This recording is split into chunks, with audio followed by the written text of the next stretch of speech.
To you guys what the idea of this is. Um, think of it this way in terms of, which I'm going to mute everyone, but you guys can unmute if you want to with a question or anything. There's a bunch of background noise going. So, all right.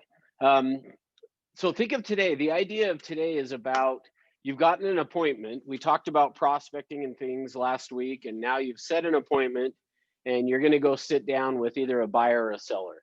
That's the idea of what we are going to be talking about today. Now, the general idea behind this is going to be it works for both a buyer or a seller. So this is not exclusive to a buyer, even though what I'm going to do today is I'm going to spend most of the time today talking to you guys about doing this with a buyer. And then from there, we will get into the seller stuff. Now, when I say that, what we're going to do is we're going to go through kind of just the process today. Now, keep in mind, the process is the same whether it's a buyer or a seller. So I'm going to focus more today on the buyer side of things, but keep in mind the seller is just as equal to this, or the process of it is equal to a seller. There are just some slight differences, which we will talk about actually on Wednesday in the listing presentation class. So typically this class, I would do it as a 2-day class, but unfortunately, or fortunately, I don't know which way you want to look at it, but tomorrow is the Everest Sales System Elevate 2020, which I had booked day 2 of this class, the same time as that, which unfortunately, or as I said, fortunately, George trumps me. And so we will be not doing our class tomorrow. We'll instead be doing the Elevate 2020. So if you guys have not signed up for that, it's $35 and it should be well worth the time of what you'll get out of that for that 2.5 hours. So anyway, so we will get into what we're going to talk about today. So here's the thing. I'm all constantly telling you guys, feel free to unmute and ask questions and all those things. And this class today, especially because I'm essentially going to pack 2 days worth of the training into one day, or at least do my best to do that. Yeah, exactly, Pierce. So, which I just saw your text. So I'm glad you got in because I didn't see it till after you were already in. So, anyway, so kind of, yeah, plan for that and slow me down, ask questions, all those kinds of things. But we're going to jump into this. But because here's the thing that I will tell you guys. When you get an appointment with somebody, a buyer specifically, if you will take them through this process that I'm going to teach you in today, it will work in terms of you being able to have them be committed to being your client. So sometimes people will ask me, and specifically, since we have a lot of people from California on this class, oh yeah, which thanks, Kat, and all the rest of you guys that are putting stuff in there. Will you guys make sure you put in first and last name and the office that you're in the chat box, just so I have a record? Matt, you're good since you signed it on here. So, but anyway, throw that in there, guys, so that I have a record. But specifically in California, I get this more than in Utah. I'm worried or nervous about asking somebody to sign a buyer broker agreement because other agents don't do that. Well, I get that. And I understand the hesitancy behind it as well. And in fact, here's what I would tell you. If you are nervous about asking somebody to sign it, now we have tons and tons of agents throughout the company that it is not uncommon on a first phone call with somebody to ask them or to tell them, I'm going to have you sign a buyer broker agreement when we get together, and that people say yes. Now, I know there are many of you, though, that probably are going to hear from other agents, or you're either already afraid to ask, or you're going to hear other agents talk about, oh, I never do that. Yeah, I've had people that when I asked them to sign it, they ran away and they wouldn't talk to me anymore or whatever. Okay, fine. Here's the thing. If that's where your mindset is on this, what I want you to understand is that if you will use the process I'm going to teach you in today and ask them to sign a buyer broker at the end of that, it is going to be very, very, very uncommon or unusual for them to have hesitation to it. They will not have hesitation to signing a buyer broker agreement if you take them through this process that we're going to talk about today. So keep that in mind as we go through this. All right, here's where I'm going to start. Let's assume, So we talked last about activities management and prospecting and all those things. Let's assume that what has happened is that you and I met somehow through prospecting. Open house, you called me on the phone, you knocked on my door. I don't really care. Let's just assume that we've met somehow. You set an appointment with me, and I have now shown up to that appointment. So we're sitting in your office, let's say, for this appointment. I would like you guys to write down what are 2 or 3 questions that you would ask me. Now, you don't need to put this in the chat box, but write it down for yourself for a minute. What are 2 or 3 questions that you would ask me that would help you to understand what it is that I am looking for in a property? Hopefully that makes sense of what I'm asking you to do. So I've shown up to your office. We've exchanged the niceties. So, we've chit-chatted, whatever. You've asked me if I want a drink or whatever, like some water or soda or whatever. And let's assume we've done all that. We're now sitting down in your office in a conference room, and we're now going to start talking about what I'm looking for in a home. What questions would you ask me that would help you to understand what homes to go and show me? Okay, so everybody write down 2 or 3, and we're going to come back to them later on. We'll use them. So, but I just want you guys to get them written down so that later on when I come back to them, I can show you what tends to happen. Now, essentially, what you will hear us talk about in this company over and over and over again is that your job is to be a leader. Your number one job is to be a leader. And the number one skill set that a leader has is communication. So communication is your number one skill set that you need to be working on. Essentially, what we are going to talk about today is communication and what gets in the way and creates issues for us in our communication. Because here's what I'm telling you. The way that you and I have been trained to communicate actually gets in the way of clients wanting to work with us. The way you and I have been trained to communicate actually blocks them people from wanting to work with you. And so that's what we're going to go through and we're going to talk about today is I'm going to help you understand how to communicate in such a way that we create this power or this relationship, I guess is probably the best way of saying it, is to create a relationship with a client to where they want to work with you. That's why I said that at the end, asking them to sign a buyer broker at the end of this process is not a big deal, because they're going to be grateful for what the process you have taken them through. And ultimately, I'm going to term today that is called crystallization. Is the process, or the moment, I probably should say. Crystallization is the moment that people actually make a decision to buy something. Every decision you have ever made in your life, before you make it, crystallization has to occur. So before you will ever make any major decision, and the truth is that actually even happens with minor decisions, but it's on a smaller scale. But any major decision that you're going to make in your life, crystallization has to occur. And in fact, probably the best way I can explain it to you guys is you have been taught that if you're trying to make a hard decision, that you get out a piece of paper and you draw a T-square on it and put all the pros on one side and the cons on the other. Well, essentially, when you do that and you put a list of pros and cons together, what you are doing is trying to take yourself through this process of causing crystallization to occur. And then once that crystallization occurs, now you're empowered to make a decision.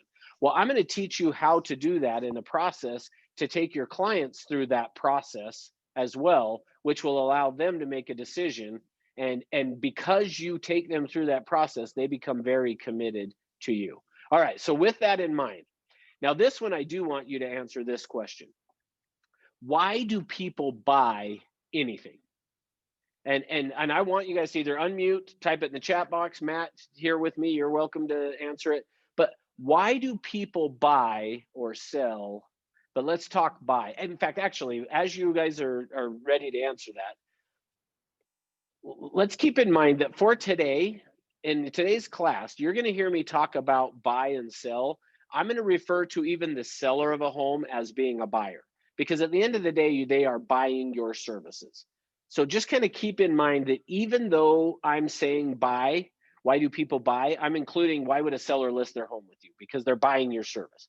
So why do people buy anything? Not just a house, but anytime somebody buys anything, why do they do it?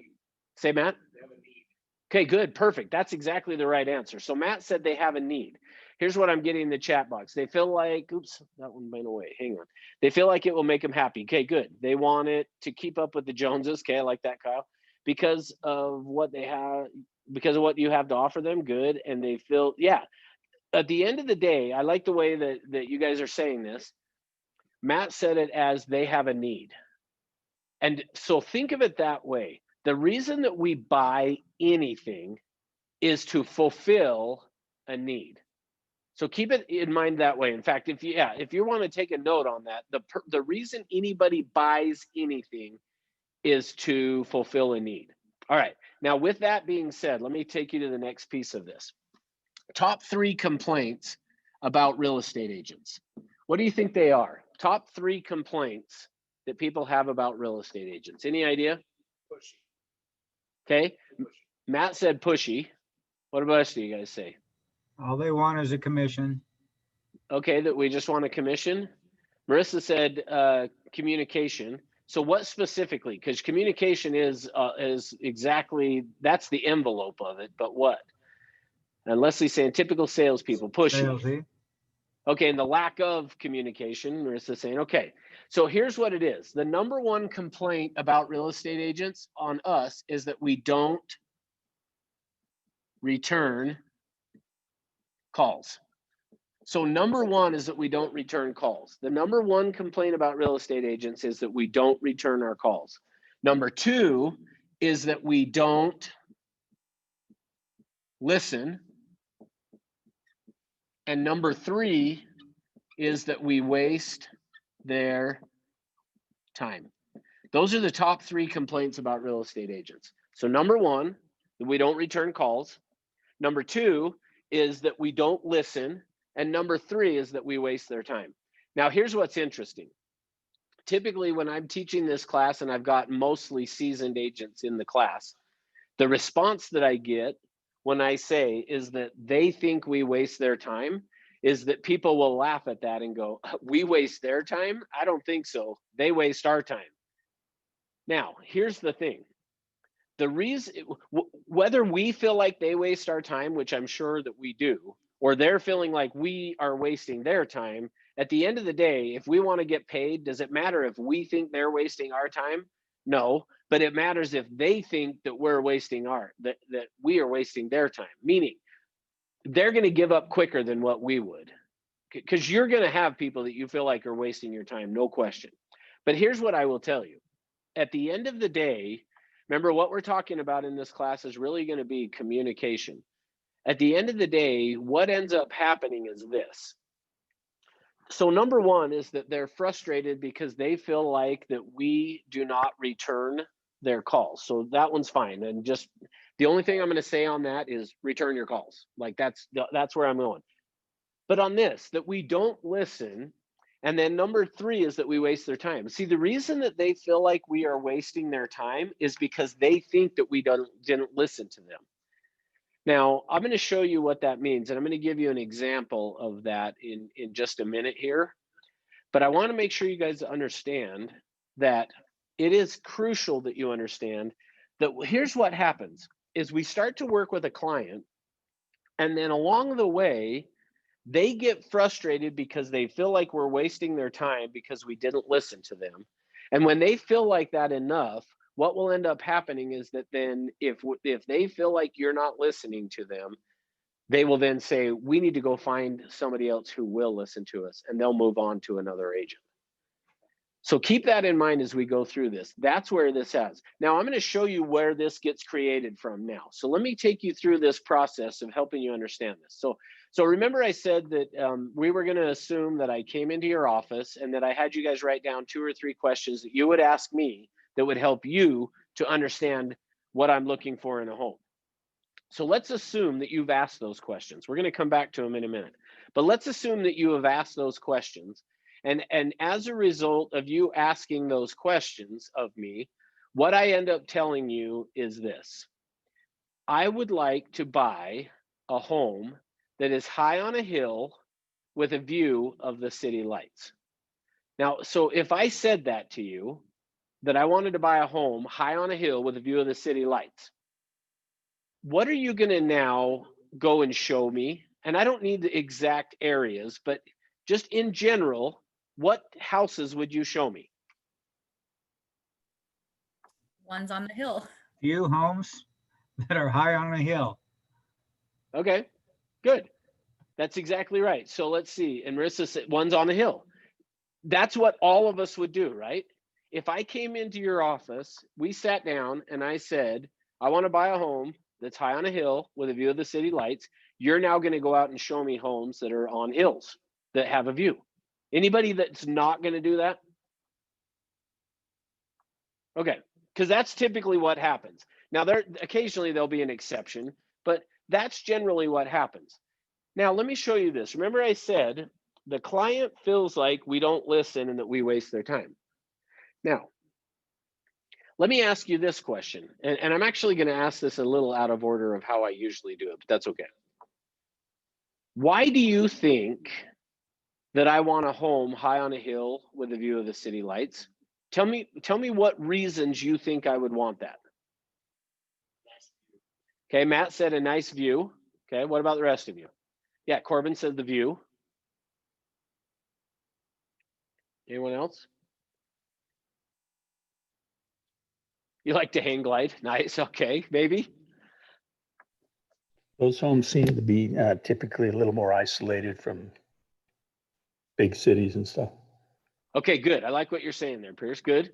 So, and it's typically going to be a little more isolated. Marissa says outdoor lover, spends time outside to see the sunsets. Good. Like it. Awesome.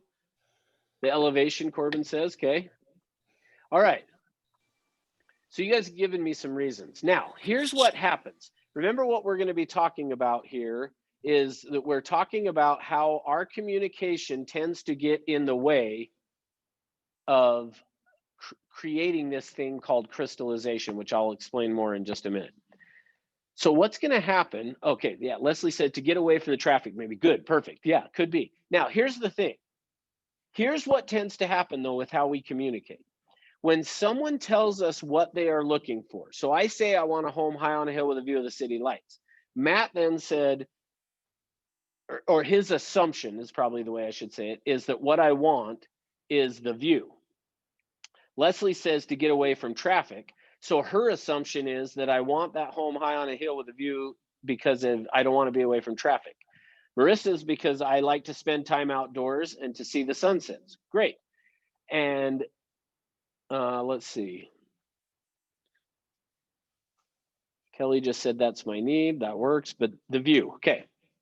Now, if that's true, if that's what your assumption is, when we go out now and look at houses, so now I've told you I wanted homes high on a hill with a view of the city lights. You guys have already told me you're going to go show me homes that are high on a hill with a view of the city lights.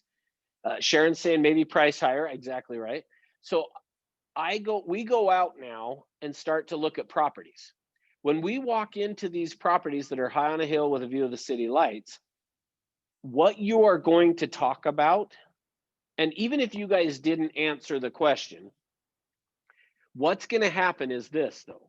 When we go out to look at the house that's high on a hill with a view of the city lights, you're going to talk about the benefits that you see, or excuse me, I probably shouldn't say benefits. Let me scratch that because that's where we're going to go. You're going to talk about the reasons why you would want the home high on a hill with a view of the city lights. Meaning, what you're going to say is you're going to tell me, remember, I'm the buyer, you're the agent, you're going out and showing me properties. When we get there, Matt's going to talk to me about the view. Marissa's going to talk to me about being outdoors and seeing the sunsets. Leslie's going to talk about how quiet it is and that there's no traffic. And all of you guys are going to have these different versions of this. But here's what I want to make sure you guys understand. And again, just remember, the reason we do that is because that's the way our brain works and that's the way we were trained to communicate. But here's the problem. What it creates is this, is that we waste their time and that we don't listen. Because here's what happens. So let's say we go out and we go looking at a house, and you guys then talk about all these different things, you know, the sunsets, the away from traffic, just the view, the higher price, meaning the prestige, any of those kinds of things that you're going to talk about. Well, what happens though if for me, I wanted it for something different than what you're talking about? Meaning when we go out and we look at the houses, you're going to then talk about what you see as being why they want that property, what it would mean to you to have that property. Well, me as the client then has this experience of that they didn't hear what I said. I didn't, and so Leslie, can I pick on yours for a minute? Is that all right? Because I like it actually. But so I say to you, or excuse me, we go out and we look at it, and Leslie then is telling me, hey, so check this out, like, you know, come sit on the porch, you can't hear any of the traffic, it's nice and quiet, and all those kinds of things. Well, if that's not necessarily what I wanted the home for, I'm thinking, why is she talking about the traffic and the lack of the sound? Because I actually like the sound of the traffic, because at night I kind of use that as white noise to sleep. I mean, who knows? Like, I'm just making stuff up here, but maybe that is the case of maybe I actually like the idea of like to go out and sit on my porch and meditate, and I use the sound of the traffic going by to focus on as my meditation. I mean, who knows? But if that's the case, and she's pointing out to me, or you guys, and I shouldn't, I mean, I'm pecking on Leslie, but every one of us has this same thing, okay? What I take away from it was, well, then she doesn't understand me because I don't want the quiet, but they may not necessarily say that. Now, it depends on your relationship that you have with them, which if you create it the way I'm going to teach you how to, they would tell you. But if not, they may not tell you. And instead, they get the experience of, she keeps showing me these houses that are high on a hill that are, and she keeps referring to how quiet they are. Well, maybe that's not what I really wanted it for. And so in that case, almost what happens is, picture this.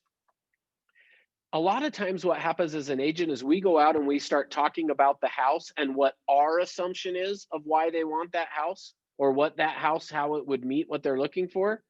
But if we haven't talked to them and had them tell us, what ends up happening is they then feel like we didn't hear what they said and that we're now wasting their time.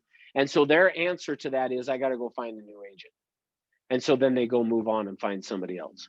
So that's what creates this problem. Now, where this comes from is this. So let me show you on the board here. What this happens is this. A lot of what we're going to talk about today is how the brain works. Your brain works like a computer. Just can you keep that in mind, that your brain works similar to how a computer works. Every one of us, your brain works like a computer. Now, there are two parts to it though. This part up here, the 10%, is who you are at a conscious level. Down here in the 90% is who you are at an unconscious level. So 10% of who you are is conscious. Now, there's arguments on that maybe we aren't even 10%, but don't get caught up in that. At this point, just know that a small part of you is conscious and a large part of you is unconscious. Now, when we talk about the conscious part up here, this is where things are logical, things are reasonable, things are rational at the conscious level. Down here at the unconscious level is where things are illogical, they're unreasonable, and maybe just wouldn't make sense, is another way of just saying it in layman terms. Is ultimately at the conscious level is where things are logical, they're reasonable, they're rational. Down here, they're irrational, unreasonable, illogical.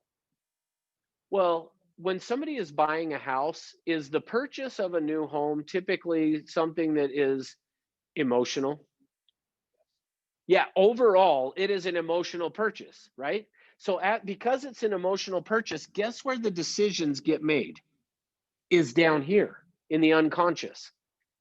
Now, and I'm going to show you more of this in just a second, but here's the problem. So their decisions get made based on the emotional or the unconscious level. But what happens is this. the way that we have been trained to communicate is at the conscious level up here. That marker's not working real well. We are trained to communicate at this conscious level, the 10% up here. Well, as a result of that, what happens then is we take the information from down here, bring it up to the conscious level, then we're going to then broadcast that, or basically when I say broadcast, we're going to tell an agent, they're going to tell an agent what it is that they want. Well, here's the problem. We receive that at the 10% or the conscious level. And then what happens is we then interpret it as what that means to us at the unconscious level. And then what happens is what I just told you guys. We go out and look at the property and we talk about what this means to us, not what it means to them, which they then have the experience of you're wasting their time because you didn't listen to what they said, because you keep talking about whatever that you think it means over here, when really it means something different to them, but they communicated it this way. Now, let me show you what I mean by that. I tell you guys that I want to buy the home high on the hill with a view of the city lights. We already talked about that. You go out and you start showing me homes high on the hill with a view of the city lights. I get frustrated, and so I do what buyers do. I jump on the internet and I start searching. Well, as I'm searching on the internet, I come across a property that I'm like, now that's one that I like. So I call you up and I say, okay, here's the property. I want to go take a look at it. You then jump on the MLS. You know, I call and either give you the property address or I tell you, here's the MLS number or the address, whatever. You jump on the MLS, you pull it up.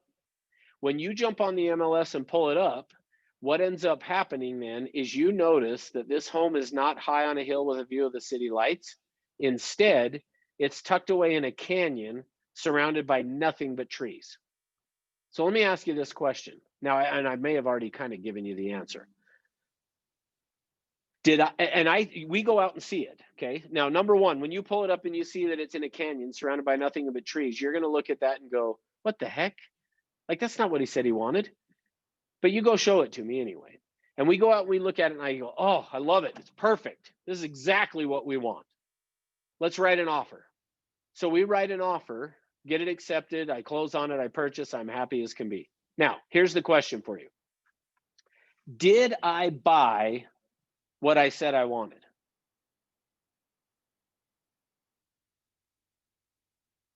I'm seeing some heads shaking no. What about the rest of you that are not shaking your head or that camera's off, whatever? Maybe Okay, so subconscious- Marissa's, oh, go ahead, Pierce. Yeah, I'm thinking maybe subconsciously you did. Okay, good. So let's see, the rest I'm seeing, nope, not in my opinion. Ultimately, yes, Kyle, and which is what Pierce just said. Maybe we didn't ask the right question. Yeah, Leslie, that's the right answer, by the way, is we didn't ask the right questions. But here's the thing. I did buy what I wanted. Now, here's the problem, though. What I did was this. So let me make sure you guys understand. What I wanted was some reason that there's some benefit. So think of it this way. Probably this is the way to say it. Up here is where we talk about features. Down here, what we're really wanting is a benefit.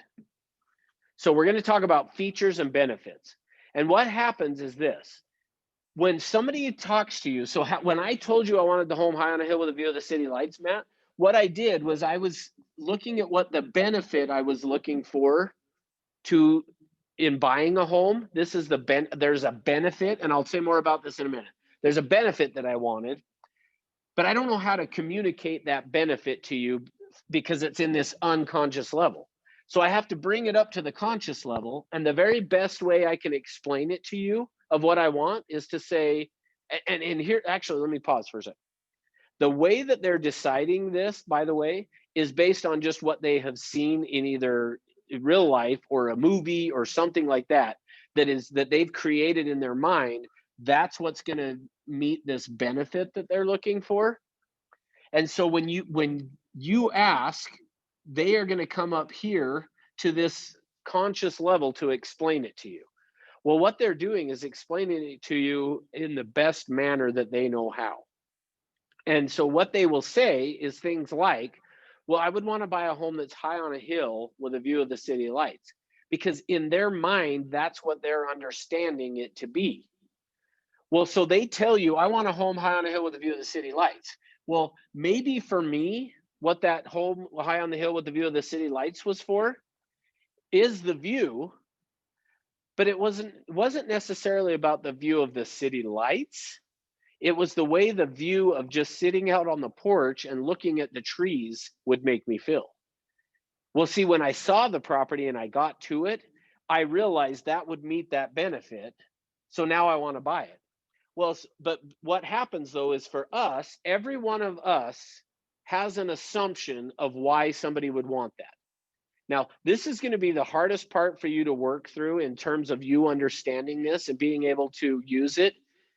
And in fact, I would tell you guys, this class is a class that I would highly recommend that you repeat a few times because it has a short shelf life, meaning you're going to forget a lot of the stuff that I teach you in today. And so I would recommend that you come back and take it again because you're going to forget some of this stuff. And when you forget what the purpose of what we're talking about on this needs analysis, then you will be rounding a corner and it's not going to work the same way as it would work for you if you really understood it and used it the way you need to be using it. Okay, I just realized my battery's dying because the power strip's not on. Okay, now we're good. All right. So what happens then is this. I think about what the benefit is, but I don't know how to communicate it to you in a way that you would understand. And so I do the best that I can. The best that I can is to say a home high on a hill with a view of the city lights. Well, when I say that, you then interpret what a home high on the hill with a view of the city lights means to you at this level. And now when we go talk when we go see a property, what ends up happening is you talk about what it means to you, not what it means to me. As a client, I then get frustrated and feel like you don't understand me, you weren't listening to what I said. And so I think the only way to fix it is to go somewhere else, which is what I do. Now, I'm going to show you how to avoid that. Okay, so hopefully you got this piece down and you understand it. Because then the next piece of this that I'm going to show to you is we're still talking a bit about how the brain works, because the way that we communicate with people is we got to understand this. Now, the way that our brain works is this. Your brain, when you have an experience, it takes that information and then it compartmentalizes it, breaks it down and puts it into separate areas. Puts the pictures in one area, the decisions you've made in another area, and the feelings that you have in another area. So what happens is this. When you have an experience, after that experience is over, your brain takes that information, that experience, and then it breaks it apart. And it puts the pictures in one area, the decisions in another, and the feelings in another area. Well, so what happens then when you go to somebody and you say, hey, give me an idea what you're looking for in a home, and you use those questions that you guys have written down, what's going to happen is they're going to then tell you as best as they know. Now, what will happen is something like this. If you have heard this before, either throw it in the chat box, raise your hand so that I can see, or unmute, either way. But have you heard somebody say yet to you, or have you even maybe said yourself in looking to buy a home, I don't know how to explain what I'm looking for, but I'll know it when I see it? Okay, I'm seeing Matt said yes. I'm seeing a bunch of heads nod yes. Marissa said yes. Okay, this is why that is. The reason that people will say to you, I don't know how to explain it, or you will say, I don't know how to explain it, but I'll know it when I see it. The reason for that is because of the information is there, but the pictures of what you have of the home are in one area, the decisions are in another area, and your feelings about it are stored in another area of the brain. That's why they say to you, I don't know how to explain it, but I'll know it when I see it. See, another version of that is my little box here that I did of the 10%, 90%. What they're saying is the information's here, I just don't know how to get it here to explain it to you. So I'll know it when I see it. Well, guess what the bad news of that is? I'll know it when I see it means you got to show them a ton of properties before they make a decision. Because you got to keep showing them properties till they see it. Well, see, what I'm going to show you guys in today, what you're going to do is help them to take the feelings, the decisions, and the pictures and reintegrate them, bring them back together. And when that happens, I introduced you to this term already. I usually can talk and spell at the same time, but this one I got to stop for a second. Okay, but that is crystallization. Remember what I said to you, that crystallization, nobody's going to buy or sell anything until they crystallize. Now, I don't know if I did say that. So let me say it. Nobody is going to buy or sell anything until crystallization occurs. So what that means is the pictures, the decisions, and the feelings that you have, we have to get them to reintegrate and come back together. See, when somebody says, I will know it when I see it, what they're telling you is, when I see the property, the pictures, the decisions, and the feelings will come back together and I will crystallize. Well, that's great, except for that what that means is the way that we're going to cause that crystallization to occur is through a term that we would call information loading. Information loading means I got to go show them a whole bunch of properties. And I don't know about you guys, like, I know some of you came into real estate because you like showing houses, but I promise you, you don't want to go show one client 50, 60 houses before they make a decision. So what you've got to do in order to not have that take place is we've got to create this crystallization before they see the home. And we can do that, and it's through our communication. See, the way that you and I have been trained to communicate actually blocks this crystallization from occurring. So let me show you what I mean. Let's, at this point, I need somebody, and maybe a few people, but that are willing to unmute, and let's do an interaction around the questions that you had written down. So who wants to do it? All right, Leslie. Sorry, had to cough there. Okay. So I'm the client, you're the agent. We sit down at your office. Let's start with your first question. Fire away, and then I'm just going to answer as if I'm the client, and you ask me the next question, and we're just going to go back and forth. Okay. Okay, great. Well, what are you looking for in a home? Okay, so what we want to find in a home is a single story with the master bedroom separate from the other bedrooms, but probably 3 or 4 bedrooms, at least 3, but probably 4, 3 baths, and the master bedroom separate from the others. Okay, and what is there a particular area in town you're looking to move to? We're not really that familiar with, where are you at? Are you in Santa Clarita? Ventura. Oh, you're in Ventura. Okay. Yes. So I'm not as familiar with Ventura, so I'm not really sure what area. Like, I guess just we'll have to have you show us, but yeah, just a nice area. Okay, great. And what are a few of your must-haves in a home? So like I said, we would want the master bedroom separate from the other bedrooms, probably at least a 3-car garage, even though I know that's probably not as important in Ventura as Salt Lake, but 3-car garage at least, and we would want a pool. Okay, great. And then do you work from home? Do you commute? Do you need to be close to the freeway? Close to the freeway would be great because I'm a real estate agent. I'm just, just kidding. So yeah, close to the freeway would be awesome. Okay, awesome. Anything else you feel like I need to know before I put some homes together for you to take a look at? Yeah, I don't think so. Probably just, somewhere in that 700 price range. Probably Sweet. be good. Awesome. Okay, good. So what you just witnessed there is how we typically do it.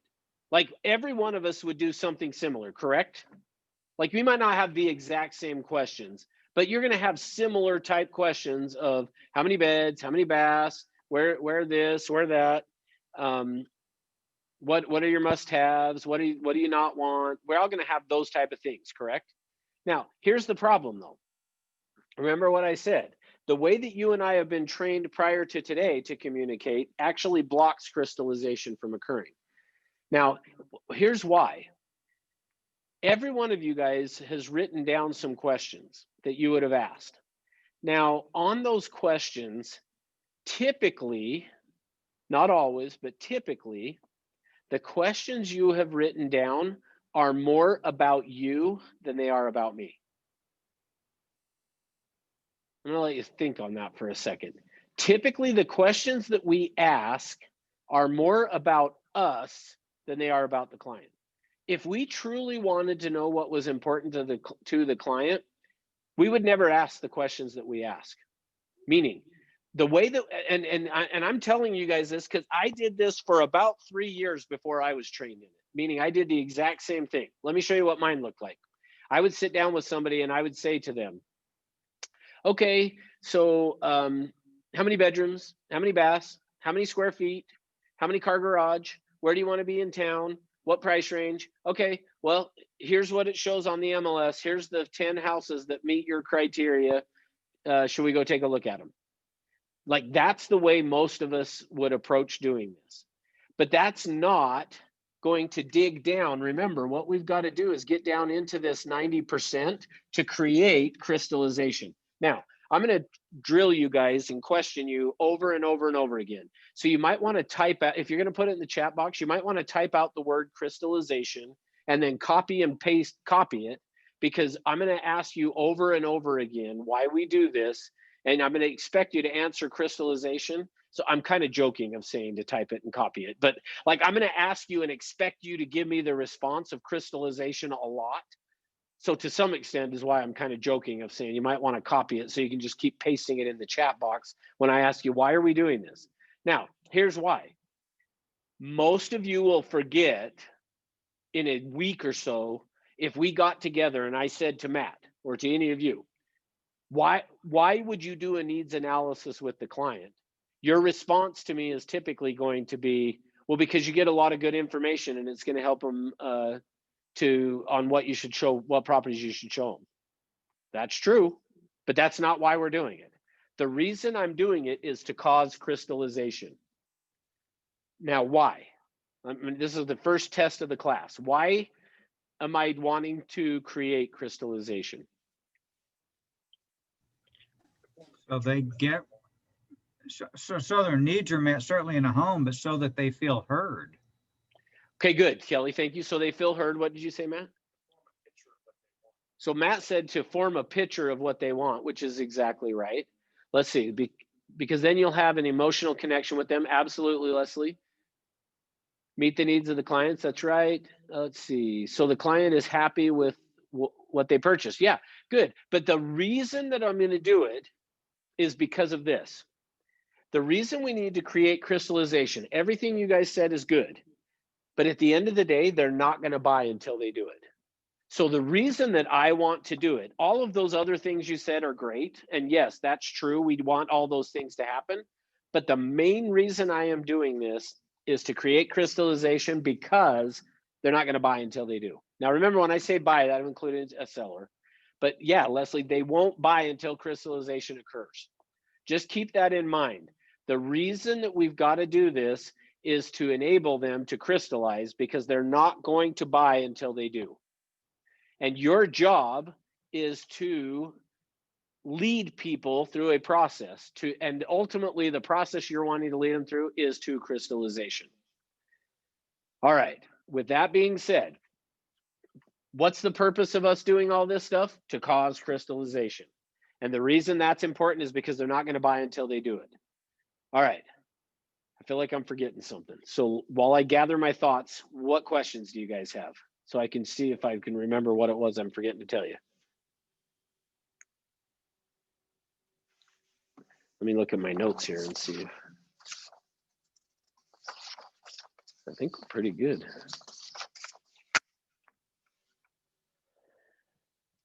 No questions?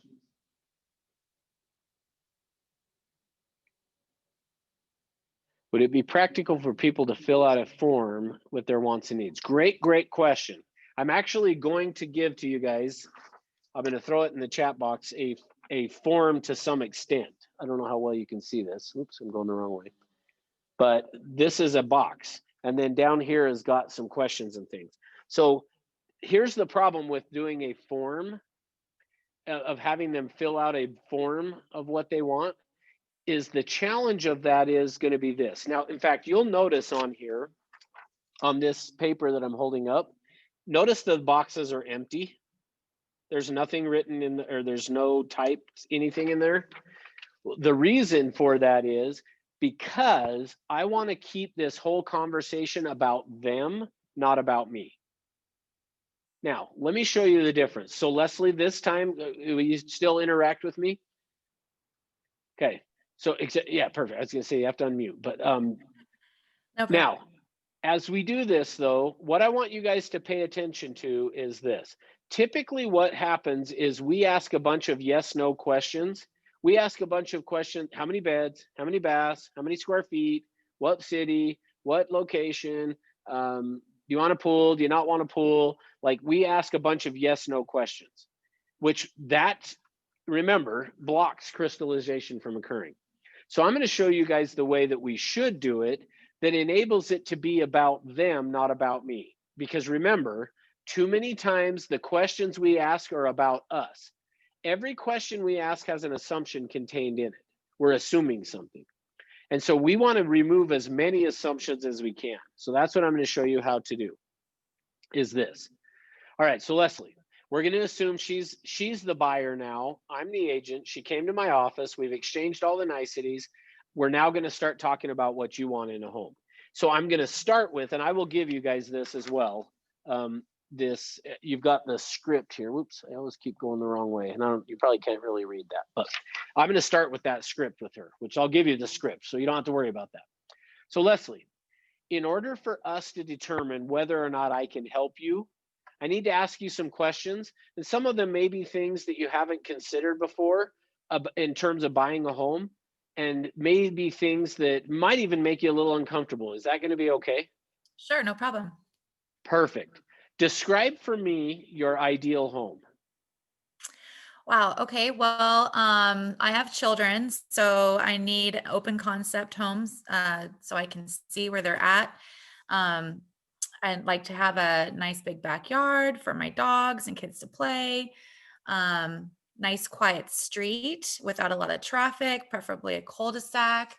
And I need, four bedrooms, couple bathrooms. But most importantly for me is open concept, so I can be comfortable with my kids and see where they're at, what they're up to.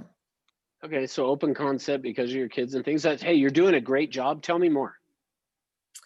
Okay, well, I guess the issue with our main house now is it's not big enough. So I would want to go from, we're at about 1,800 square feet. I'd like to almost double that. I'd like, Sure. 3,000, 3,500 square feet. Wow, that's great. Pool would be nice. Okay. And maybe 2-3 car garage. Can't really think of anything else. Okay, two, I feel like saying that thing you said earlier. I'll know it when I see it. That's fine. Hey, say it then if that's what you want to say. Yeah. So if they did say that, so let's assume, throw that at me right now. Okay, I'll know it when I see it. Perfect. Hey, that's awesome, Leslie. And the reason I said I'm going to ask you some questions and maybe things you haven't considered is because part of that being able for you to know it when you see it is for me to be able to know it before you see it. So in order for me to do that, I'm going to have to ask you a bunch of really personal questions potentially. Is that all right? Sure. Perfect. So what else do I need to know about the home?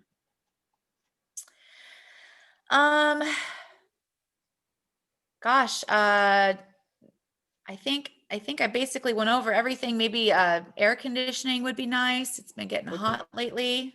Can't really think of anything else. Okay, perfect. Good. Now, so here's what I did, guys. Now watch, let me show you. I'm going to introduce you now to the next part of this thing. So unfortunately, make sure you got this written down. If you didn't before already, the pictures, decisions, and feelings equals when they come together equals crystallization. Okay. All right. Because I'm going to take you to the next piece of this. What I did was this. I just used number one, something that is called, so I refer to this as tool number one. Okay. And tool number one is directives. The way that you and I have been trained to communicate is to ask a bunch of yes, no, closed-ended questions, basically, is one way you could think of it. But you notice I didn't do that. Now, actually, let me pause. Remember I said to you guys that our assumptions are in our questions and things? I didn't bring this up before. I wish I would have now, but because of the fact that I'm trying to pack so much information, I didn't take this rabbit trail, but I'm going to now because of something Leslie said. Remember early on when I said, why would you guys want a home high on a hill with a view of the city lights? What was the reason you said, Leslie? I mentioned to get away from the traffic. That was my Okay, now- assumption. That's right. Now keep in mind when just now when I had her describe for me her ideal home, what was one of the things you said? Quiet street, cul-de-sac. Now I am not surprised. Right. What I mean by that is back when she said the reason she thinks that I wanted a home high on a hill with a view of the city lights is because to be away from the traffic. Remember I said to you that the questions we ask typically are more about us than they are the client? Essentially what happened, and again, I'm picking on you, but I'm not really picking on you. I'm using you as the example is probably the Right. better way. Every one of us though does this exact same thing, just so you know. So everybody else on this call has their own version of it. And I'll tell you mine in just a minute.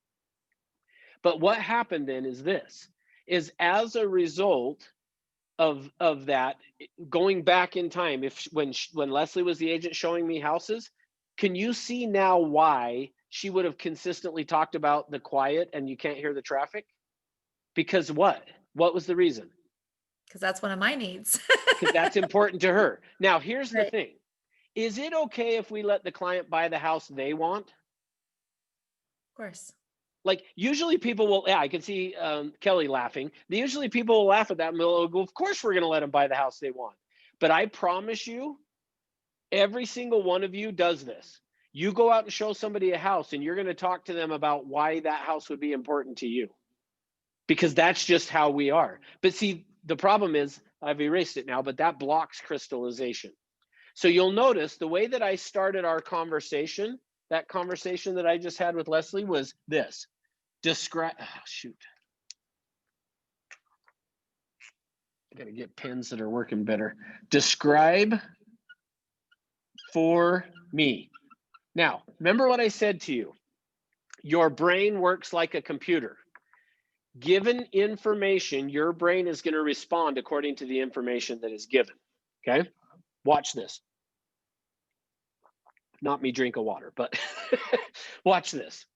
I'm going to ask you guys a question and I want you to answer. Just answer either in the chat box or unmute, but answer this, whatever comes to your mind first. Okay? Or however you would answer it, I guess I should say. Answer the question how you would answer it, but don't think too much about it. If I wanted to know what was going on a mile down the road, should I ask a giraffe or a turtle?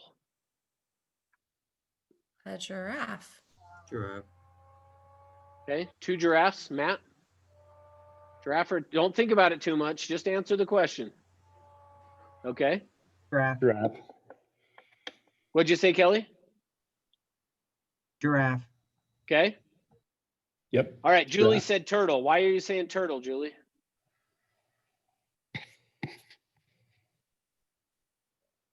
Just to be different mostly, but I love it, thank you. Cool. I don't know. A turtle is someone who takes time. I mean, and you take time with them and you don't rush through it. And I don't know. That was my first thought. Okay, Brea said she feels like this is a trick question and it's the turtle. Well, you're partially right, Brea. It is a trick question, but here's why. For real, if you asked either a giraffe or a turtle what was going on a mile down the road, what's going to happen? For real. 2 different answers. No, for real. You're not gonna get an answer. They don't know Why? what's going on. Oh. Okay, good. Thank you, Brea. Neither of them talk. So you're not going to get an answer. Remember what I said to you guys in the beginning the way that your brain works is like a computer. Given information, it's going to respond, even if it doesn't make sense. See, notice I said to you, if you want to know what's going on a mile down the road, are you going to ask a turtle or a giraffe? The correct answer should have been neither, because they're not going to answer me. Just because it has a long neck, it still can't tell me. Or just because the turtle was slow and walked back there 2 weeks ago to get the mile, they're not going to answer. But see, the way that I hope you're catching the like, yes, it's kind of funny way of me doing it, but look at the principle. The way that the brain works is it answers according to the information given. So if you ask somebody an irrelevant question, but you give them options, that's the other thing to keep in mind. That's a side note to this. When you give somebody options, they're typically going to choose one of the two. See, I learned that from my wife. I have 3 boys. My oldest is 25. And my wife would, when she wanted my son to do a chore, my older son, she would say, would you rather clean the bathroom or mow the lawn? Well, notice one of the options wasn't play video games. It was, would you rather mow the lawn or clean the bathroom? Well, he typically would go, well, I'd rather mow the lawn. I mean, whatever. He would pick one of them. But notice that's if you give people options, they're going to typically choose one or the other. And here's the downside, even if it's not relevant to what they want. But they'll tell you because they want to answer the question. And the reason they answer the question is because they have given you permission to be in charge. Now, if you guys were all in the room with me, well, actually, let's try it anyway. I'll do it this way anyway. So Matt, do a little scribble on your paper. Let's see, Pierce, just adjust your glasses. Okay, Kyle, take your hat off and on. Let's see, Jesse, you're kind of leaning back. It looks like lean forward a little bit. Okay, Julie, adjust your headphones. Okay, why did you guys do that? Matt, why did you scribble on the paper? Okay, because I said to. Okay, what about the rest of you guys? Why'd you touch your glasses? Why'd you lean forward? Jesse, why'd you adjust your hat? Why'd you guys do that? Because you asked for. I trusted you. Okay, you guys gonna do everything I ask you to do? No. Most likely not. So then why did you do that? We're not sending you the money that you're going to ask for here in a minute. Dang it. Class is over now then. We're done. All right. Okay, good. Freya says, I didn't ask. I told them to. Good. I like that. But there's a deeper reason though why you guys did it. Even though I told you to do it. Why did you do it? You're going to do everything I tell you to do. I wish. But here's the thing. The reason you did it is this. You have given me permission to be in charge. Essentially, if we look at the real reason you guys did all of that, you have given me permission to be in charge. And as a result of that, if I ask Matt to scribble on his paper or Pierce to adjust his glasses or Kyle his hat or Julie her headphones or Jesse to lean forward, there must have been some type of a reason for it. And so you complied. Well, guess what happens with your clients? They look to you as the person in charge and they figure you must know better than they do. And so if you ask them a question, they're going to move to the side. Are you what? Do you need me to read it to you, or can you, Kyle? Can you see? Or oh, you're just tricking me back. All right, I got you. Thanks. Yeah, I fell for it. Kyle's now in charge of the class. Okay. But yeah, here's the thing. What will happen is if somebody says, if you ask the client a question, they're going to answer. Now, so remember I said to you that I was picking on Leslie, but now I'll pick on me. Prior to me learning this process, one of the things that I did, Leslie, was I would ask every person. If you guys came to me to buy a house, I would have said, Jesse, how many car garage do you want to have? 2 or 3? Now, why would I ask him, why do you want a 2 or a 3 car garage? And actually answer that question for me, Jesse. Do you want a 2 or a 3 car garage? 3. Okay, now, what if a garage isn't important to him? You assume. Yeah, that's right. What happened though is because I decided what I thought was important to me, which is I would want either a 2 or a 3 car garage. So I asked him, do you want a 2 or 3 car garage? Well, if a garage is not important, but I say, do you want a 2 or a 3? And he tells me I want a 2 or a 3, whatever it is. Guess what I'm going to now go out and look for him? For the 2 or 3 car garage. That's right. Either the 2 or the 3 car garage. Now remember, what if it's not important to him? Then you We're going to send go him out in and the wrong direction. That's right. What's going to happen is he's now going to get frustrated and feel like I'm wasting his time because I will only take him and show him homes that have a garage, and I keep talking about the garage because that's what's important to me. Remember I said, is it okay if we let them buy the house they want? This is another example of how I was not letting people buy the house they wanted, is because I was talking about what's important to me. Now, the reason we do that, there's actually a specific term for this, and I'm going blank on it right now, but that's okay. It doesn't matter the term. What matters is that you understand the concept. Here's the concept. Every one of us assumes that we know better. Meaning this one, let me say it differently. Every single one of us assumes that eventually everyone in the world will figure out we were right. Every one of us. I don't care if it's about politics, religion, like anything, diets. Yes, even Matt said, even my wife. Yes. Every one of us assumes that eventually everyone's going to figure out we were right.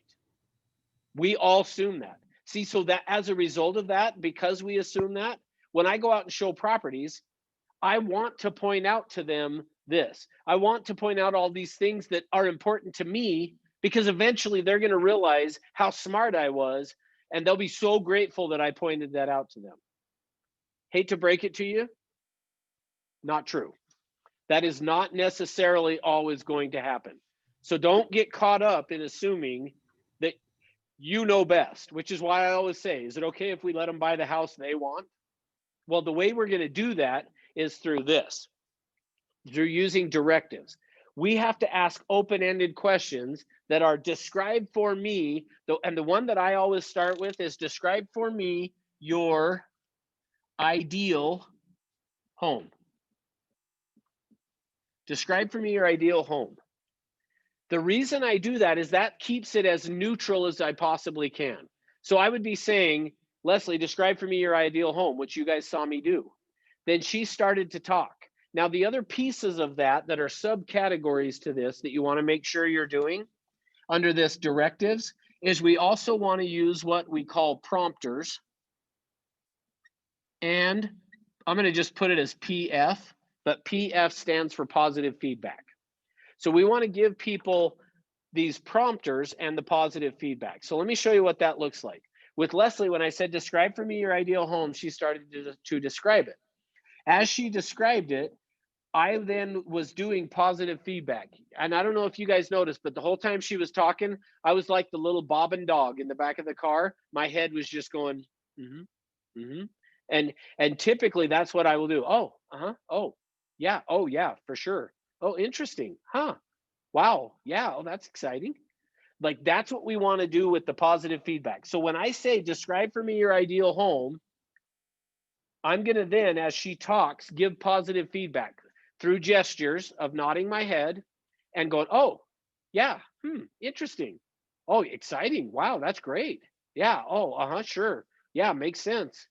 We want to do that. Now, the other thing that I did though is when she quit talking, the next thing I did is I gave her some positive feedback. I said, hey, Leslie, you're doing a really good job. Then I used a prompter. The prompters are, get the pen back here. Tell me more. What else? Keep going. Those are the kinds of things we're going to do with prompters. Now, what you're going to want to do, though, is you're going to want to then take it off and go back to the old way of communicating and start asking a whole bunch of yes, no questions. But remember, so here's your first test or second test of the day, I guess. Why am I doing this? Oh, good job. Kyle did do the copy and paste. Crystallize. That's right. Oh, Kyle's typing me another message. You're saying, no, you didn't. You're just that fast at typing. All right, good. Hey, here's the thing. Just keep in mind, I'm going to keep coming back to that. Your whole purpose of us doing this is to cause crystallization. The way most of us have been trained to communicate blocks crystallization. So by me saying, describe for me your ideal home, she starts to talk. And then I'm going to go, oh, wow. Yep. Sure. Interesting. Oh, wow. Yeah. Oh yeah, me too. Yeah. Oh, yeah. Until she quits talking. Then I'm going to say, hey, you're doing a really good job. Tell me more. Or you're doing a really good job. Keep going. Or, wow, this is really interesting, Leslie. What else? Now, by me doing that is reinforcing to them that I'm actually listening. And what's going to happen then is when I say what else, it forces her then to think a little bit deeper of what she wants. Now, remember what we're trying to do. I shouldn't have erased it. I'm going to put this back up here. Remember what we're trying to do is we've got the pictures, the decisions, and the feelings here. We're trying to create that crystallization. So what I'm doing with tool number one, think of tool number one as being getting the pictures. I'm getting them to start picturing the house by saying, describe for me your ideal home. What that does is that forces them to go in their brain where the pictures are stored. And they have to start asking themselves the question, or they start digging into that piece so that they can then start to answer for me the question of describe for me your ideal home. Now, as she does that though, they're going to start to feel like, oh, I'm probably giving you too much information. Even though they may say that, but usually they don't. They usually just think it.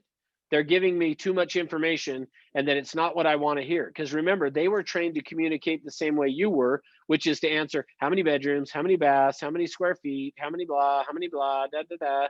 Do you want a pool? Do you don't want a pool? Like that's what they're expecting. So when they start to just describe it to you, after a little bit, they're going to kind of go, oh, that's probably not what they want to really hear at an unconscious level.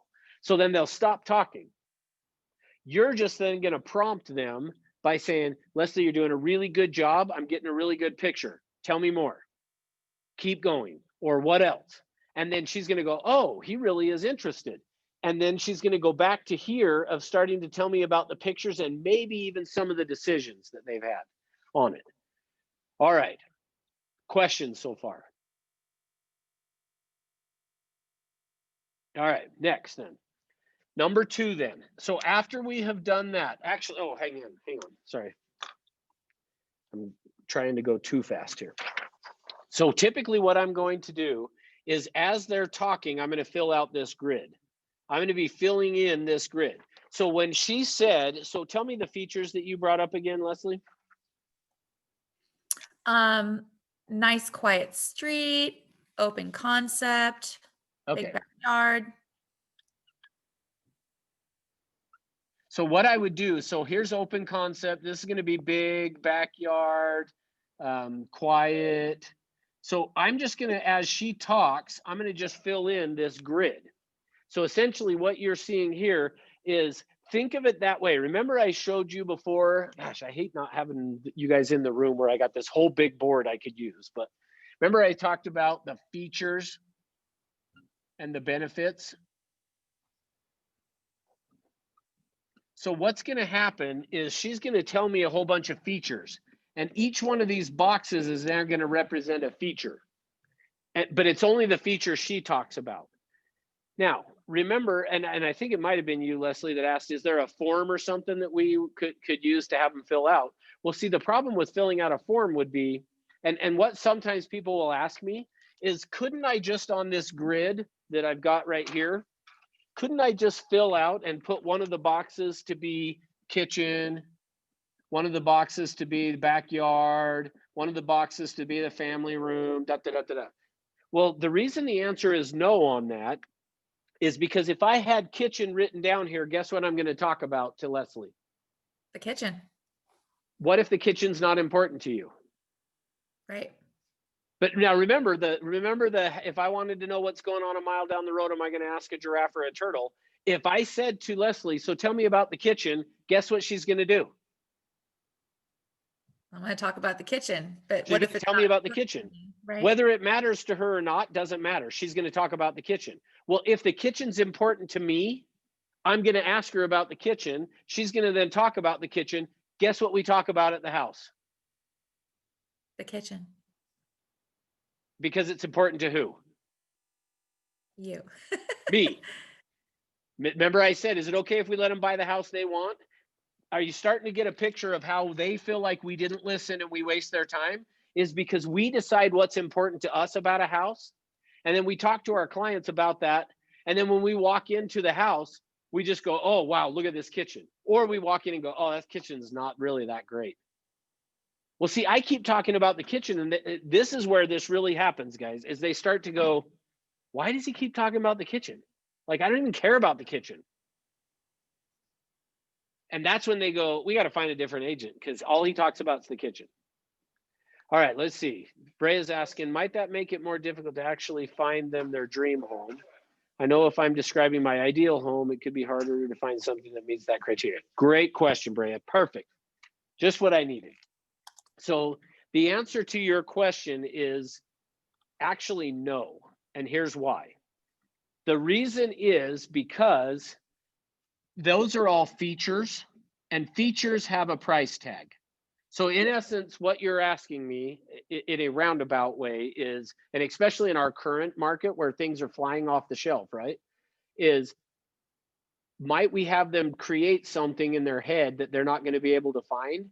And the answer is no, because to begin with, initially, when we're over here in this area of the pictures with these directives, yes, Brea, it's all about features, and features have a price tag. But what we're going to do that you're going to see here shortly is we're going to transition them from features over to benefits. Benefits don't have a price tag, meaning you can find the benefit in every price range. See, so what's happening is, yes, initially they are explaining to me the features that they want, and that is a normal question, Brea, by the way, and thank you for asking it, because what ends up happening is we do feel a little bit like, oh man, but the problem is we're going to create some expectations that don't exist. Well, yes, but no, because what if now, to some extent, actually, Brea, you bring up a good point.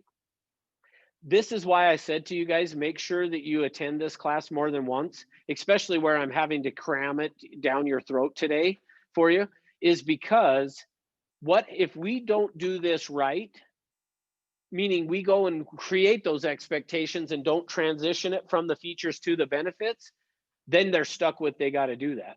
And so it could create an issue for you, but that's less likely to happen if you'll just follow the process that I'm showing you. All right, so let's see. What value can we put on a client's answer if they want a north-facing property versus a south-facing? Yeah, so the question I would have to, see, this is where I would jump into this process we're talking about. If I had to give it one word term, like I call it needs analysis, but I would also call it probing, like asking a bunch of questions, basically. So for me, Pierce, on that one, I would have to find out what is it about the north-facing versus south-facing that's important. Because if I can drill that down into what's the reason behind it, now I can deal with it. All right, let's see. Batsuk is saying, besides ideal of home, the house, price for the new house is important. So yes, price is important, but only if they're really paying cash. I mean, and that's not totally true either. But the reason I don't notice, have I said anything to Leslie about the price of the house? No. And the reason is because for me, the price is going to be determined either by the lender if she's getting a loan or cash if she's paying cash. And then if she's paying cash, great. How much do you want to spend is how I'm going to go about it. Now, so let me show you. So I'm going to start with the features and then we're going to transition to benefits, but I'm not ready to show you how we do that just yet. We got a few other things to cover first. So remember, tool number one is about the pictures. So I'm going to have them describe it. While they're describing it, I'm filling in this box. While I'm filling in the box with the information they're giving me, I'm just taking notes. Now, what's important is that I understand these notes. Nobody else needs to understand the notes on this grid that you're going to fill out. Nobody else needs to understand that but me.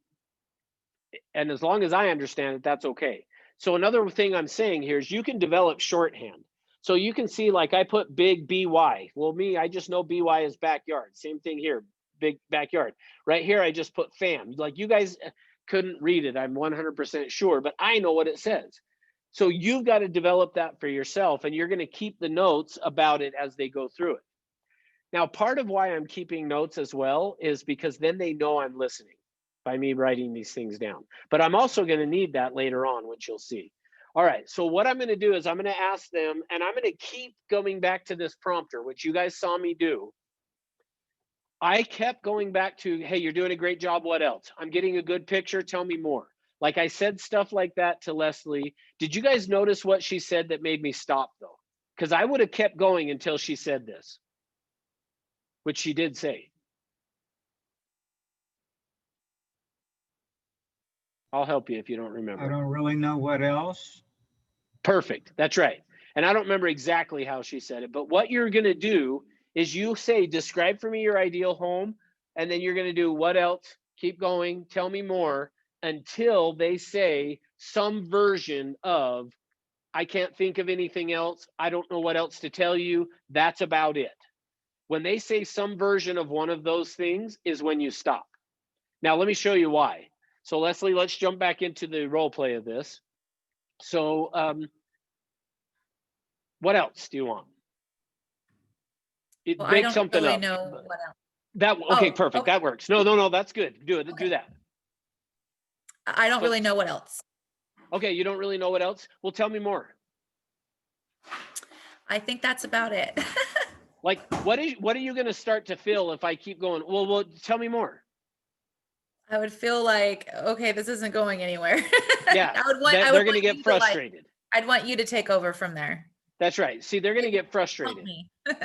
So at the end of the day, what you want to do is you're going to do describe for me your ideal home. They're going to start to tell you that you're going to go, hey, that's great. Yeah, perfect. Oh, what else? Oh, I'm getting a really good picture. Tell me more. But as soon as they say some version of, I can't think of anything else, I don't know what else to tell you, that's about it, you're going to go, perfect. Hey, I've got a really good picture of this. Okay. Now, then from there, the next step of this is we're going to go over here to tool number 2. But before we do tool number 2, which tool number 2 is called modifiers. Hopefully I'm not getting too far off. Oh, I'm not. Good. Okay. Number 2 is modifiers. But before we do the modifiers on this line that I drew here, we're first going to have them rank. Now, so what I would do is this. So Leslie would have described for me, I've taken all these notes in this piece of paper and I put details as she's talked. She then said, that's about it. Once she said that's about it, I'm going to go, okay, Leslie, I've got a really good picture of what you're looking for in a home. Tell me the 2 or 3 most important things. Number 1, cul-de-sac, quiet street. Okay, so number 1 is that, okay. Number 2 would be nice big backyard Big backyard, so that's 1, that's 2. and overall size of the property. And Bigger then house. size. Okay, perfect is number 3. Okay, think so I now can do notice. Interior stuff on my own later. Okay, perfect, good. Now, what you guys just saw, what Leslie just said, is exactly what's going to start to happen. See, initially, so Brea, for your question too, of still answering that, initially she told me all of this, and she wants like all of this stuff. But notice already just now, she even just said, well, some of that other interior stuff I can deal with later. See, already in her mind, she's now starting to filter out what has to be there and what doesn't have to be, which is great because we're starting to go from these features to the benefits. But where that comes from is this. You're saying to them, give me the 2 or 3 most important things. Now, notice I didn't say, give me the 3 most important things. If I said, give me the 3 most important things, how many things would she give me? Probably 5. No, typically though, I saw Jesse hold up 3 fingers. Yeah, typically if I say to somebody, give me the 3 most important, they're going to give me 3. But if you say, give me the 2 or 3 most important, essentially I'm saying, tell me what are the things, but I'm saying it in a subtle way. What are the absolute musts? Now, don't say it that way. Instead, say, of everything we've talked about, what are the 2 or 3 that are most important? And then they're going to give you 2 or 3 that are important, which what happens, yeah, Brea, what then happens is they then in their mind start to go from, I can have it all to, okay, I can only have 2 or 3 of these things. And it starts to filter them down, which is leading them to from the features to the benefits, even though we're not there yet. Yeah, so Batsuk says, what is important for you, 2 or 3? Yeah, do it as what are the 2 or 3 that are most important? What are the 2 or 3 things you've talked about that are most important? And then they're going to give me 2 or 3 that are important to them. Okay. All right. Now that we've done that, now what I'm going to do then is, now remember I said number 2 over here is modifiers. On the modifiers are going to be who, what, when, where, how. Now, what did I leave out? Which I did on purpose. Size. Why? Yeah, the why. The why. There's a reason for that. I intentionally, during this part of the process, you don't want to ask them why. If you ask them why, it is going to create some issues for you that you don't want to have. And what I mean by that is, I'm making that sound worse than it is. I shouldn't say it that way. What's going to happen is it's going to create a scenario that they're going to say something like this. Well, it's just what I want. Like, it's almost confrontational, I guess, at this point. Now, the why is going to be an important question to ask them. But the problem is, at this point, it is going to be too confrontational. So you don't ask why, and that's why I left it off here. Now, so here's what I would do. So on this, Leslie brought up the quiet cul-de-sac, the big backyard, and the size of the property. Let's talk about the big backyard for a minute, okay? So I'm going to do and the reason I'm doing it is, typically I would start with number 1, but because I'm trying to show you guys, it's going to be easier on the big backyard than the quiet street for you guys to understand it. Once you understand it, we could do the quiet street. But what I'm going to do now is I want to go through and I want to talk and ask her questions.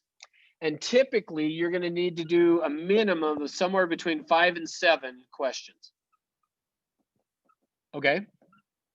And it can be any combination of who, what, when, where, how, or even directives.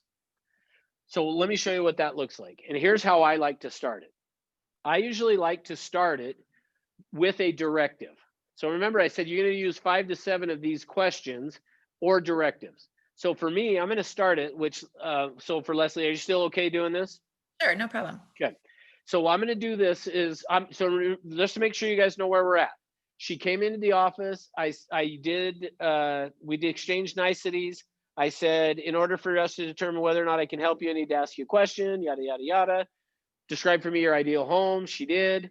I did, what else? Keep going. Tell me more. She did. She finally says, that's about it. I don't know what else to tell you. Great. Of everything we've talked about, what are the 2 or 3 that are most important? Once she gives me the 2 or 3, then I'm going to rank them 1, 2, 3, or 1, 2 if she did 2, and if she did 4, 1, 2, 3, 4. That's why I do say, give me the 2 or 3, is because I'm going to either get 2, 3, or maybe 4. So now I'm ready to go to the modifiers, but I'm only going to use the modifiers on those 3 that she gave me. Okay. So I'm going to start with, we're going to do big backyard. So I'm going to start with a directive. So for me, essentially think of it this way. It's like what we've done is I've taken this box, which is the big backyard. So just put big, for me, BY is backyard.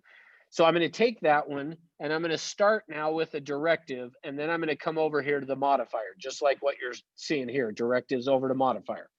So I'm going to do that now. So Leslie, picture yourself, which this is just another directive. I'm instructing her brain.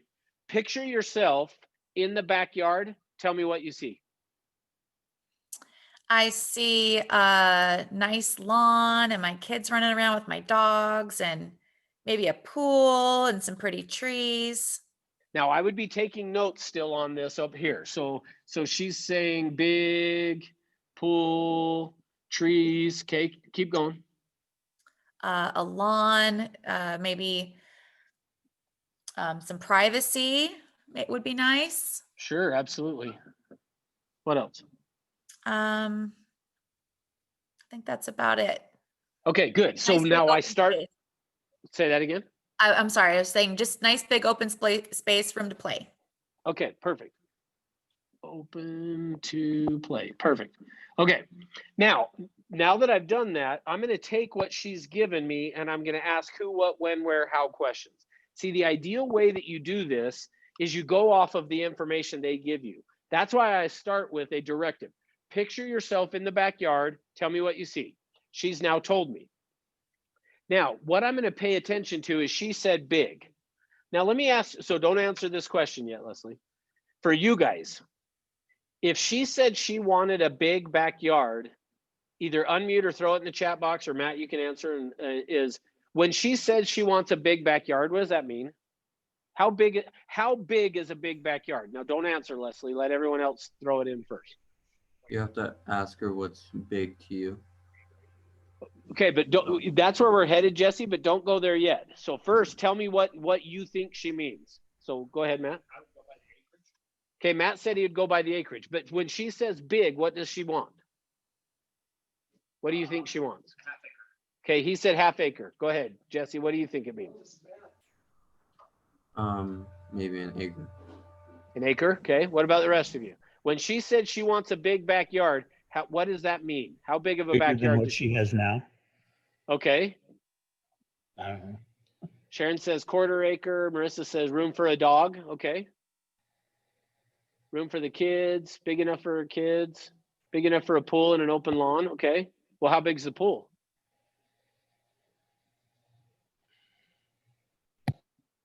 All right, Leslie.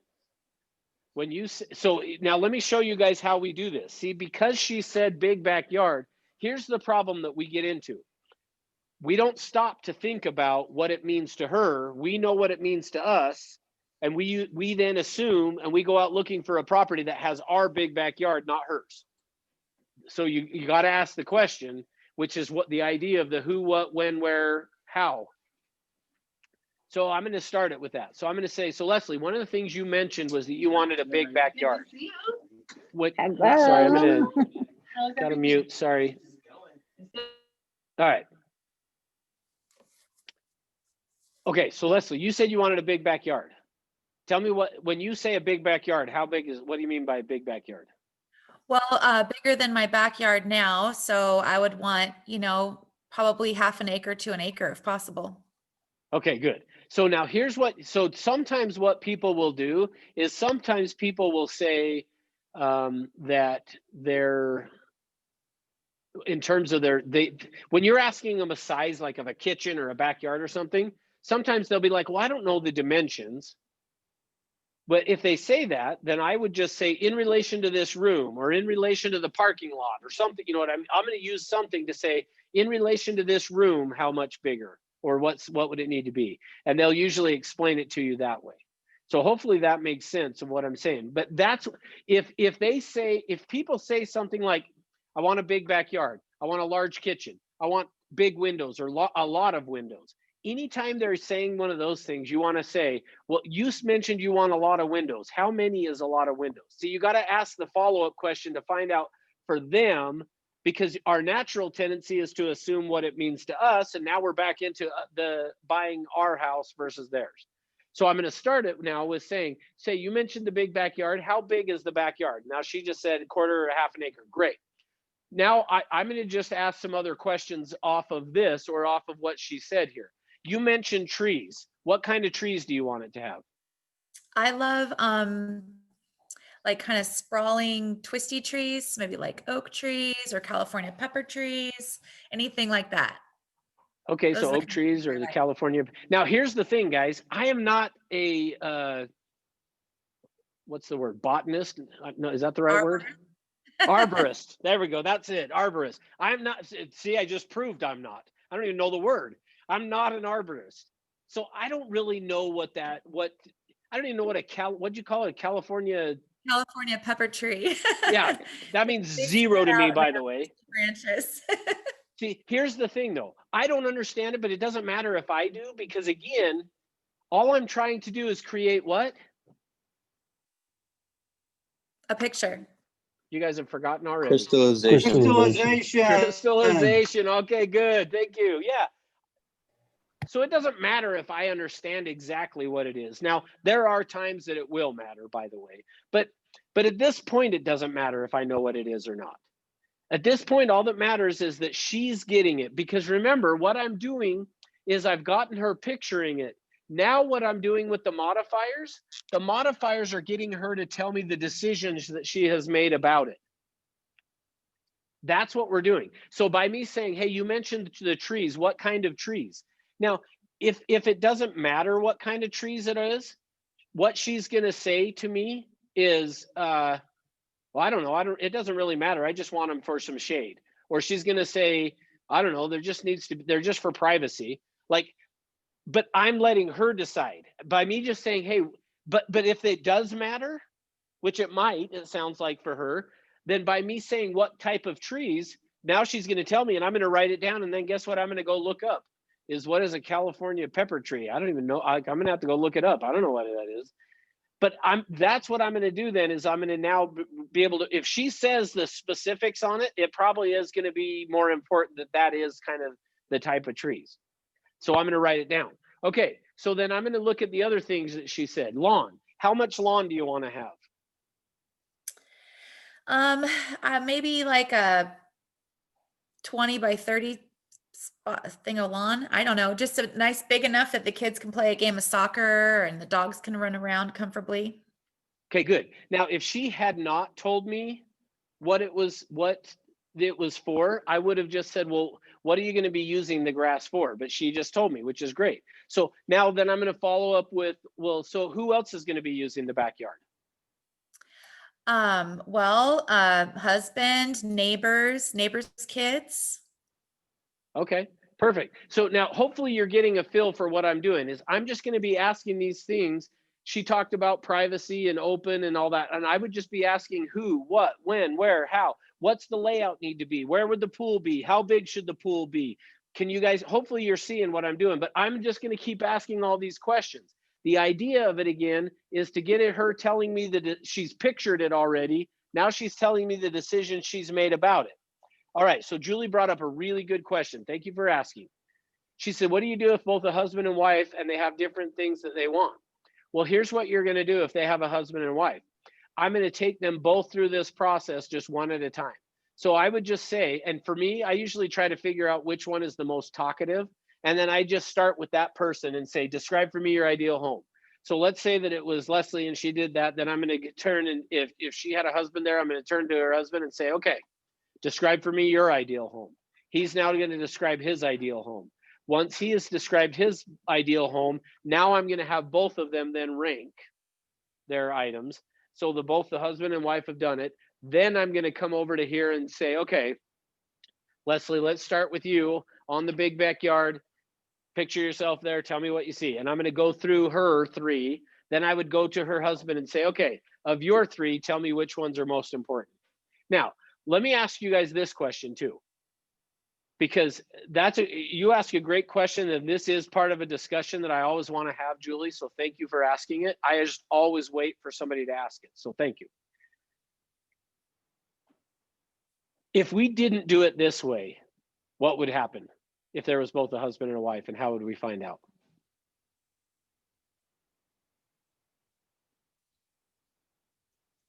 Well, let me say it to you differently then. Typically what happens is this. Typically what happens is the husband will say, whatever she wants, I'm happy with as long as she's happy, I'm happy. Which, by the way, not true. They say that, not true though. And I'm guilty of it. I will do that. Hey, whatever my wife wants, doesn't matter. I don't really care. I don't even really want to be doing this. But then all of a sudden, when push comes to shove, all of a sudden I got an opinion and I got stuff that I want. See how you would find out. So Julie, the way you find out outside of this, which, yeah, I love your answer, Marissa. You're exactly right. You end up showing a whole lot of homes to make them both happy, because then she falls in love with it and he doesn't like it, or he likes one that she doesn't. So what ends up happening is we save ourselves a ton of time by doing this. Go ahead, Jesse. Question? No, I did that by accident. Oh, okay. Sorry. This is like an auction, man. You unmute. I'm like, what's your question? Okay. So the idea of us doing this with the husband and wife now is to work through it. Because here's what happens. And I have not said this yet, so let me make sure you guys understand. We've been talking about features and benefits. They start with talking about features, but it's not the features they're going to buy. They're going to buy the benefits. So our whole objective of this is to distill down from the features that they want to getting to the benefits that they want. because I did say this, the features have a price tag, but the benefits don't. So if somebody describes a home that they can't afford, it's okay.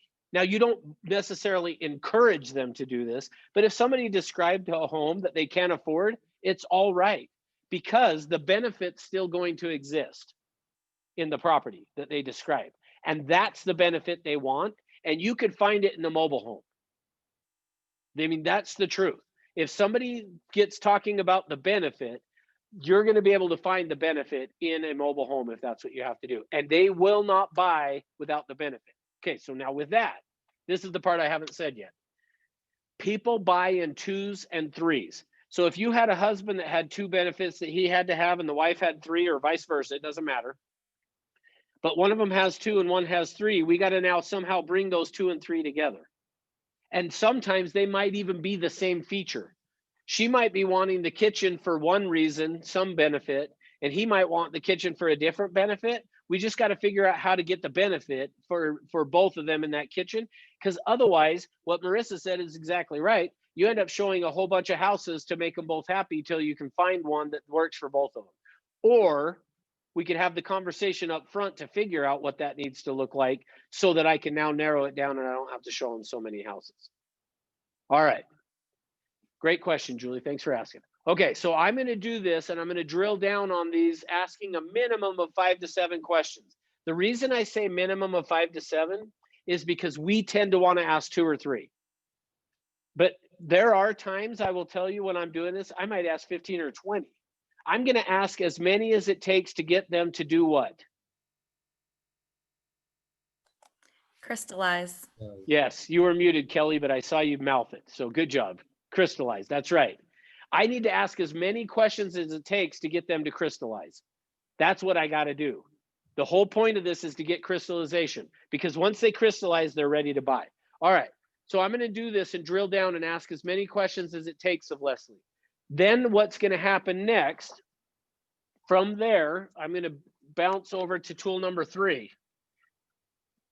So now this, sometimes people get confused on this. So let me explain it so that hopefully you don't get confused. I'm going to do the directives and stick with the directives until the grid is full. Once the grid is full, I'm going to have them rank them, the 2 or 3 most important, and then I'll get number 1, number 2, and number 3. Once I've done that, now I'm going to pick number 1, and I'm going to go to the modifiers and over to number 3, which is what I call the tag. And think of it as like putting a price tag on something. It's like we're tagging that feature, but we're going to tag it with a benefit. And the question I'm going to ask under this is going to be, what does blank, whatever the feature is, mean to you? Or why is blank important? So I'm going to ask 1 or 2 of those. What does having that, so I would, after I've asked all these questions, I would then say to Leslie, so Leslie, what does having that backyard mean to you? Now, what should happen is she should either say there's 15 benefit words. She should either say one of the 15 benefit words, or she should explain, talk around one of the 15 benefit words. Now, we haven't really done this and it's been very disjointed. But Leslie, just whatever comes to mind, what does having a backyard like you just talked about to me, what does that mean to you? It'll just be easier for my kids to play safely outside instead of me worrying about them out in the street. Okay, good. So now let me explain to you guys. Remember I said you need to ask 5 to 7 to get them to crystallize? What she just told me is she hasn't crystallized. So and I know you guys saw I didn't ask at least 5 or 7 questions. So I didn't ask enough, but I didn't know if she was there already, so she's not. So now what I will do then, because this will happen to you from time to time, you'll ask somebody, so what does having it mean to you? And they'll respond similar to what she did, which is great. But I got to loop back to this because, or I asked this a second time. So let me show you what I mean. Okay, so let's rewind and I'm going to ask it again. So what does having that big backyard mean to you? And just answer the same way. It means my kids can play safely outside and I don't have to worry about them out front in the street. Okay, so ultimately what I hear you is talking about is how it's the importance of it, or what it means to you is having the kids and things. Why is that important to you? Because I don't like to worry about them when they're playing out front. I want a Okay, nice so big backyard so they can run around and I don't have to worry about the Amazon guy running them over. sure, yeah, it totally makes sense to me. I get it. Hey, if I were you, I'd want that as well. So if I understand you correctly, then what you're looking for in the backyard is someplace that you can keep your kids safe so that you don't have to worry about them. Correct. See, that's the benefit she's looking for. So remember Brea's question earlier about, well, what if they start describing something they can't really have? See, everything that Leslie's described to me about the backyard, she doesn't need any of those features. What she really needs is to feel that her kids are safe, meaning they need to be safe. But ultimately, at the end of the day, what she's looking for is for her kids to feel safe. So guess what we talk about now when I go out and show her a house? Safety. That's right. And I never Ultimately- mentioned it before. That's right. See, I'm not going to go and show her the house and talk about the features. I talk about the benefit. So what ultimately, when we go to a house now and I walk out in the backyard, I'm going to say, Leslie, does this yard feel like it'll give your kids the space that they need to play out in the backyard so that you can feel and know that they're safe? See, I talk about the safety and the peace of mind that it's going to bring to her, not the pool or the size of the grass and the trees and the blah, blah, blah. Does that make sense?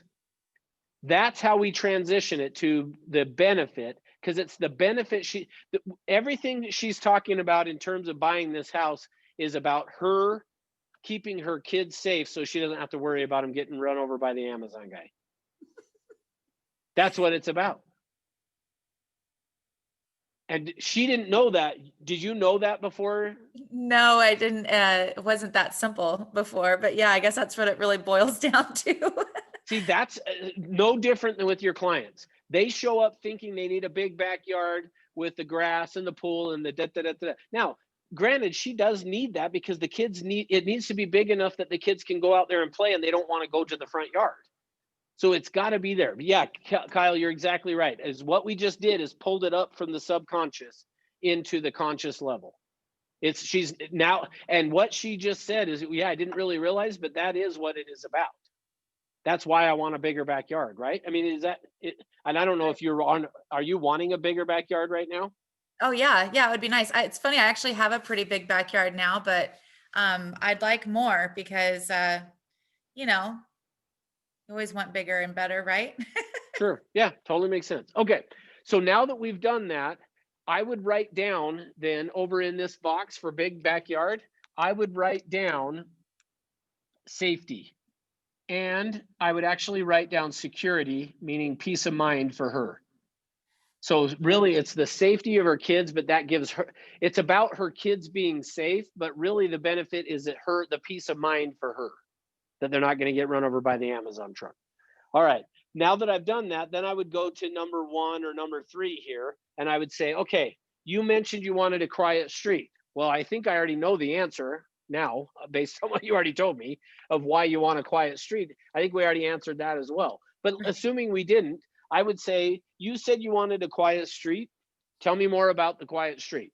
She would then tell me about it. I would then ask questions about who, what, when, where, how about that. Then I would go to the size of the house and I would ask the who, what, picture yourself in the house.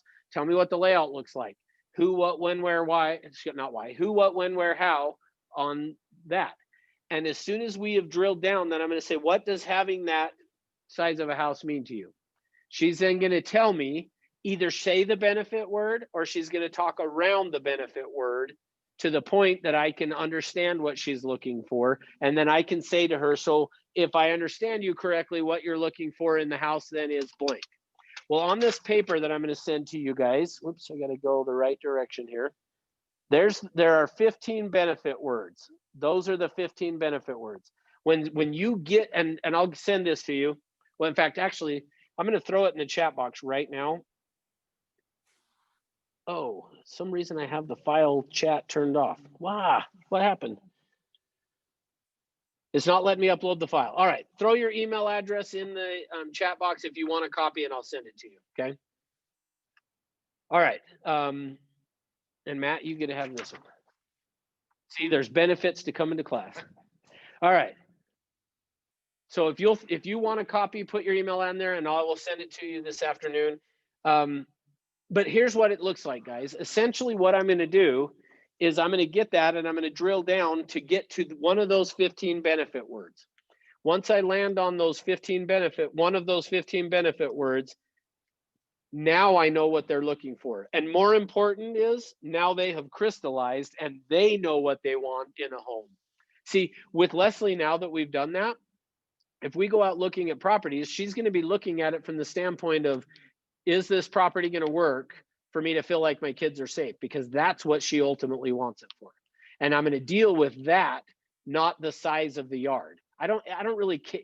I'm not as worried about the exact size and dimensions. I just want to make sure that it will work for her.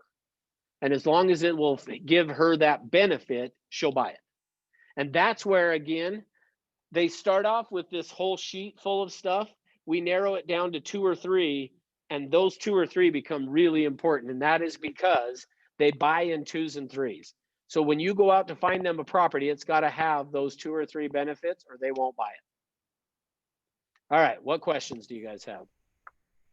I wanted to ask Russ, I can see how you do this with buyers, but would you use a similar technique with sellers? Yeah, so yes, great question. Come back on Wednesday. We're going to do the listing presentation and I'm going to show you exactly that. But let me give you the short answer on it. With the seller, the only real difference between doing this with a seller versus with a buyer is with a seller, you're going to have to ask more directives. With a buyer, I can say, describe for me your ideal home, and they're going to fill up this sheet typically. With a seller, I'm going to have to ask, describe for me your ideal realtor, and then take some notes. And then I'm going to say, tell me what's important about the timing and take some notes. Describe or share with me what your biggest fear is or your concern, maybe not fear, but your biggest concern in selling your home. I'm going to have to ask more directives to fill the grid, but I'll show you what that looks like on Wednesday. Okay, thank you. What other questions? I had a question. Sure. When we're trying to like get the buyer to paint a picture, would it be useful to have them make like I use Pinterest a lot. Would it be helpful to have them make like a Pinterest board of things that, you know, they're looking for in a home and then sharing that with you so you can get like a visual? I've never tried it, so I can't 100% say yes or no on that. But here's what I will tell you. My fear of that is you're not having them communicate it. You're not digging it up from the unconscious. They're sending it to you, but it's left to you and your interpretation of what they're saying. Okay. Versus this way, you're having them paint the picture. And a lot of times, just similar to what you did, they don't really know why they want the big backyard until you take them through it. And then they can land on, oh, I see that it is really the reason I want that is about keeping my kids safe. Right. Okay, cool.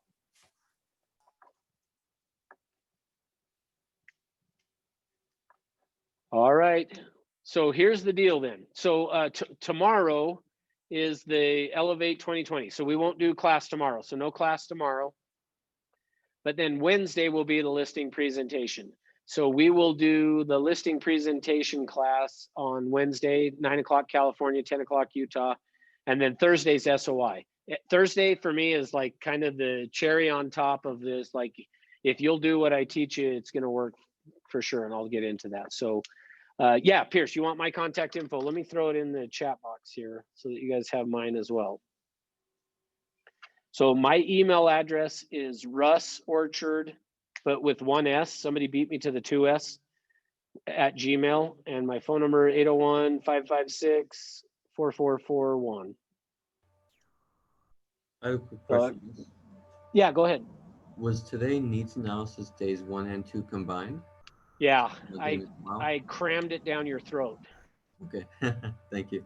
So yeah, so what the good thing is if you want to see a little bit longer version of it and stuff, If you go onto YouTube and do a search for peak agent training needs analysis, you can go through and see a little bit more detail on that.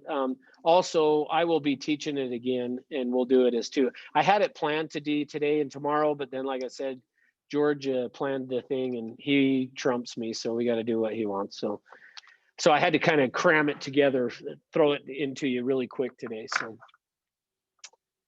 all right. Well, hey, I'll see you guys all on Wednesday, and I will email out to you that that worksheet later this afternoon. So talk to you Thanks, later. Russ. Thanks, guys. Thank you. See ya. Thanks.